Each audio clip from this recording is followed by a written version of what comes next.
If you haven't guessed it already, I'm going to take a look at how much I spend each month living in London as a full-time content creator. And the way that I'm going to do it is in typical personal finance fashion by breaking it down into my needs and my wants. Within my needs, we'll be taking a look at the three main categories, which are housing, transport, and food. Whereas my wants are, well, you guessed it, everything else that I end up buying. Quickly, shout out to Nisha for inspiring me to make this video and her amazing channel. I'm not exactly sure why people might want to watch this video, but I've spent hours digesting these kind of videos myself, and I've both enjoyed them and found them quite helpful. So hopefully, if I can do that for one more person watching this video, that's why I'm making it. For the sake of convenience, I'm going to stick a bunch of timestamps over here that break down the different sections of the video. And without further ado, let's jump in. By far, my biggest expense has been my needs. These are the things that I need every single day, pretty much to keep me alive. Of course, the largest is housing. And by housing, I mean rent. I rent a 2-bedroom, small terraced house. That's why I have this beautiful staircase in northwest London. And that comes in at £2,275 a month. And yes, it's a lot of money. However, my wife and I both pretty much work from home full time. So to have that level of space is unbelievable. And on top of that, the short commute into London, on top of the fact that we have natural areas in and around us that we can go and walk in or get coffees in, etc., makes it really seem worth that price. At least it's worth it for us. And I know that people say rent is throwing money down the drain, but to be honest, with the current housing market, which is inflated like crazy, and the fact that mortgage rates are so high right now, we could have maybe saved a couple of hundred, but once you've added on the fact of having to put down a deposit and all the extra service charge and maintenance fees, it potentially might have worked out cheaper for us to rent. Quick caveat to this video, by the way, a lot of these prices are split between both me and my wife. When I'm adding them up, this is how much it costs me to live, so you'll see a lot of things cut in half compared to what I'm saying. So in total, that is £1,137.5 per month for me. Moving on to bills next, where again, these are the kind of things that are going to be halved, but we spend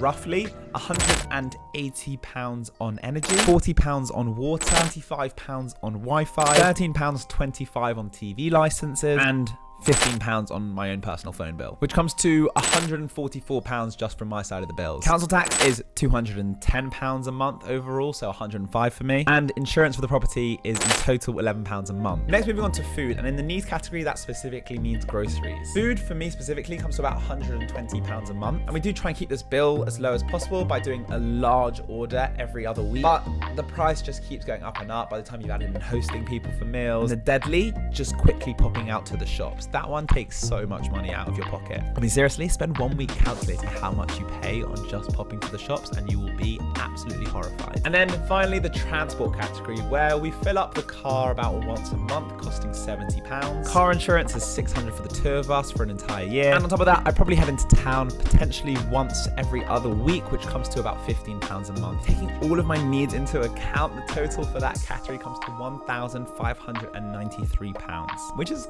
really not as bad as I thought it would be. Now let's move on to my wants, shall we? Which are the things in theory I could get rid of, but I don't really want to. Within my wants, I'm going to start with my health category, which I actually personally feel falls somewhere between needs and wants, because I need to keep healthy, but I want to go to the gym that I choose to go to because of its facilities, which does also mean I spend more. The gym, as I just mentioned, is £65 a month. Yes, I know I could probably find one for cheaper, but this one is a 5-minute walk away, and paying for that convenience is part of the reason I'm willing to pay that price. It also has a spa. Next is haircuts. Again, need one. You can debate this one, but for me, that's £20 a month. I think is pretty reasonable when it comes to London hair prices. Contact lenses, you know, the things so I can see, comes to roughly £25 a month. And all in all, that brings the health category to £110 a month. All that to sustain one beautiful human. Next, subscription. For me, it's £5 a month for Disney. I'm a Marvel fan. Get over yourself. Amazon's £10 a month. I have a Grind coffee subscription because I bought a coffee machine, so now I have to be fancy like that, which is £20 a month. And all of that in total adds up to £39 a month. In terms of eating out, I probably get a takeaway once a week, so that would be £25 per takeaway. 4 weeks in a month, £100 every month. To be honest, again, this is something that I could easily lower, but it's a level of enjoyment that I'm willing to pay that price for. And I would actually say that I'm in the lower half of what people spend in London when it comes to eating out. But do tell me in the comments if I've got that horribly wrong. In terms of the shopping category, before I made this video, I genuinely thought I didn't shop at all, and it would be about £20 a month or something like that. But I do use an app that tracks where I'm spending my money.